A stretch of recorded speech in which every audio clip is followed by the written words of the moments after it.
Hi, I hope you're having a great day.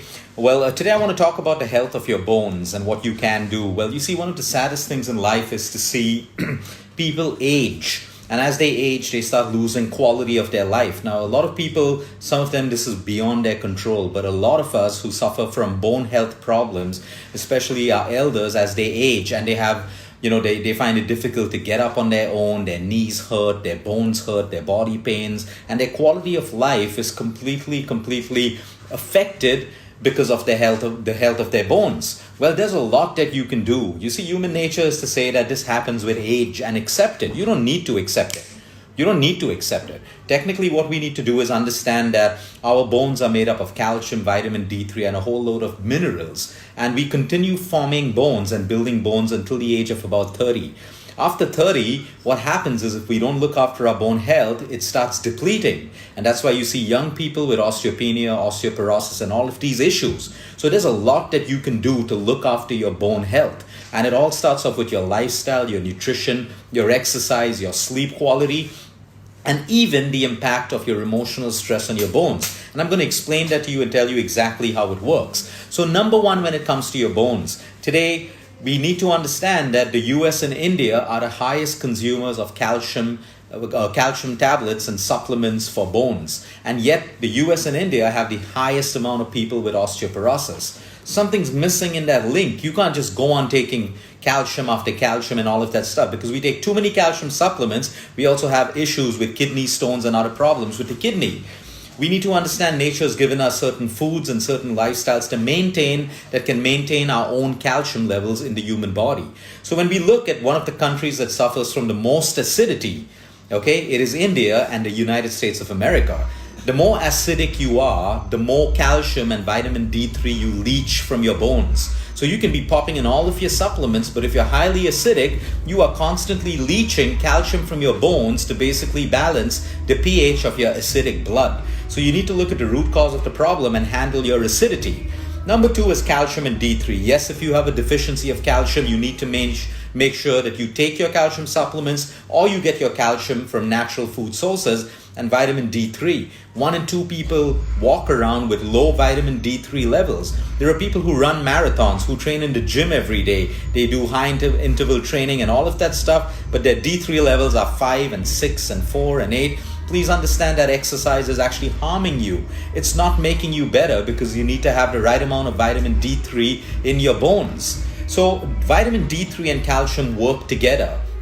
You need vitamin D3 to improve the absorption of calcium into your bones. It works like that. It's called synergy of nutrients or synergies of foods. So you can't just say, I'm going to take calcium because I have a calcium deficiency. If you take calcium but you have low vitamin D3 levels, you're not absorbing it. So you need to take vitamin D3 along with calcium, or you need to get your sunlight and eat these nutrient-dense foods that contain calcium. So what are the lifestyle changes that you can make? The number one change is exercise. Just because you're aging doesn't mean you are less physically active. In fact, if you have the power of your legs and if you have good health that can support a 30-minute walk or a 1-hour workout, please use it. Do it. What you don't use, you lose. Please understand that. People retire and they start retiring from exercise, healthy living and all of that stuff. They sit in front of a television set all day, or they spend their time on social media. This is making people sick and reducing their quality of life and their bone health. To maintain bone health, you need movement.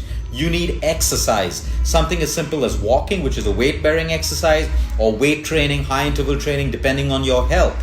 Even lifting weights. It could be your own body weight. You don't need to go to a gym. Lifting your own body weight can also help you to boost your bone health. But a sedentary lifestyle will make your bones weak. Please understand that sitting around all day and being lazy all day is the number one thing that is causing sickness and decreasing quality in life. So exercise. Number two is your vegetables. Vegetables, colored vegetables. Like I always tell people, your plate should look like a rainbow, which means you should have green vegetables, purple, yellow, whatever it is that's growing seasonally or non-seasonally in your place. But your plate has to look like a rainbow. So vegetables are rich in vitamin C. Vitamin C is required for your bone health. A lot of anthocyanins, a lot of antioxidants, all of these things that are found in what nature gives you is required for bone health. But if you're on a fat diet, here's how a fat diet's going to impact you. Number one, a fat diet doesn't allow you most fruits and vegetables. Number two, okay, a fat diet that goes below 1,000 calories too often will also decrease your bone density. So please don't starve yourself. There's a huge difference between starvation and fasting. Starvation is not fasting, and fasting is not starvation. In fasting, you respect your fasting period, but in the building phase, you make sure that you eat all of your macros, all of your micros, your vitamins, and your minerals as well. So eat your vegetables. Number two is your protein.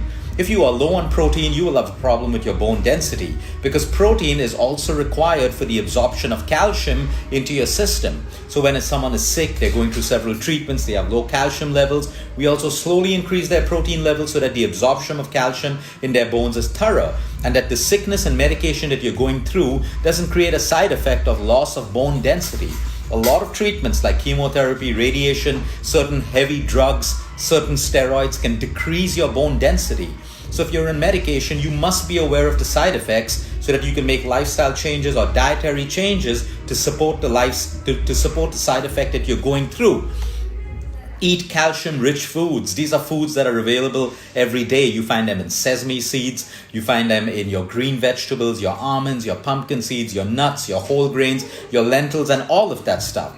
Vitamin D, if you have a deficiency in most cases, if you can get access to good quality sunlight and it boosts your levels, go for it. If not, listen to your doctor and take the supplement. Now with vitamin D, there is also vitamin K2, which is very important for the synthesis and absorption of vitamin D in the body.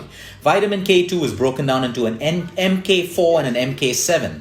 MK4 is found in eggs, liver, meat, organ meat. And if you're vegetarian, MK7 is found in fermented foods like your pickles, your sakras, your idlis, your dosas, and all of that stuff. If you can't get this, take it in the form of a vitamin. A vitamin K2 works very well with people who already have osteoporosis, osteopenia, osteoarthritis. Vitamin K and vitamin D work together to improve bone density. So please understand the human body is a complex, intelligent system. Just having a symptomatic approach, low D3, let's pump this person with D3, without looking at the other levels in the body is not going to bring you or help you address the root cause of your system.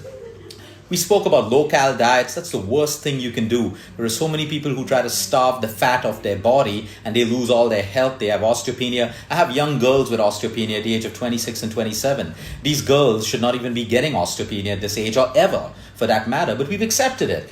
Our mindset is such that as I age, I'll lose bone density, I'll get osteoporosis. Well, if that's what you believe, that's exactly how it's going to turn out. But there is so much that you can do. Maintain a healthy weight. If you are carrying excess weight on your system, please understand what takes the burden of that weight? Your bones, your spine, your knees, and everything. You may have all the money in the world to go in for a knee replacement, a hip replacement, all of that stuff. I don't have a problem when that helps people change their lives, improves the quality of their life. But there are certain lazy people out there who have so much of money that all they think is, oh, when I need a new knee, I'll get a new knee. I have the best orthopedic surgeon in Bombay or Delhi and all of that shit. All talk, all money talk, it's all bullshit. You need to look after your body, because let me tell you this, you can get a knee replacement. 4 years or 5 years down the line, or even 2 years down the line, you're going to have the same problem with the new knee again. Nothing is permanent. What is permanent? Not nothing is permanent. What you can do is an inside-out approach. How do you improve bone density with your lifestyle changes? Magnesium is so important. Magnesium is found in your seeds, apples, fruits, nuts. We'll send you a whole list of that separately. If you don't have enough of magnesium, you cannot activate vitamin D in the body.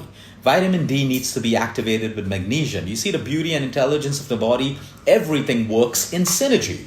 It's only humans who have separated. Kidney problem, only treat the kidney. Heart problem, only treat the heart. Brain problem, only treat the brain. We fail to realize that everything is interconnected. So if you are magnesium deficient, it doesn't matter how much of D3 you're popping, you don't have active vitamin D3 that can help your bones. And then you have zinc. Zinc is a trace mineral. It's found in almonds, pumpkin seeds, nuts. If you have a balanced diet, you're going to get enough of zinc. But if you have a problem with your bones, you need to make sure that you take a zinc supplement under professional guidance. And then there's your omegas, your omega-3. You need to take an omega-3. This is so important for your bone health if you have an issue. And finally, your sleep. All healing happens while you sleep. Everything, all the actions in your bones, your immune system, your blood cells happen while you sleep. You're compromising rejuvenation of your bones, repair, growth factors, and everything else. And I spoke about stress. How does stress impact you? Well, chronic stress makes you acidic. When you're acidic, you leach calcium from your bones to change the pH of your blood. So you need to see the impact of your lifestyle on your health. And then you need to make the right decisions. Just chasing superfood after superfood, fad diet, exercise, chanting and doing everything which is not connected in a way. You're chanting, you're meditating. Use the practice of chanting and meditation when you have a real-time problem in your life. When you're facing stress, that's when your meditation practice has to come out. Accept, let go, be cool, be calm, and all of that stuff. Stay connected. When you're connected, you can really use lifestyle to control your external environment and the internal environment of your system. So please look at your bone health seriously. Like I always tell people, your quality of life 10 years down the line, 15 years down the line is dependent on what you do today. You can't wait for my 40s. When I'm 40s, everyone says, oh, now I want to start looking after my health. When I'm 50s, oh, I want to start looking after my health. Well, your body doesn't follow the stupid reasoning that you have in your mind. It follows what it needs for survival every single day. And that's all you need to do. Health doesn't have to be complicated. Feed yourself the right nutrition, move that body of yours, sleep well at night, keep a tab on your stress levels, and your body looks after you. Have a great day, everyone. And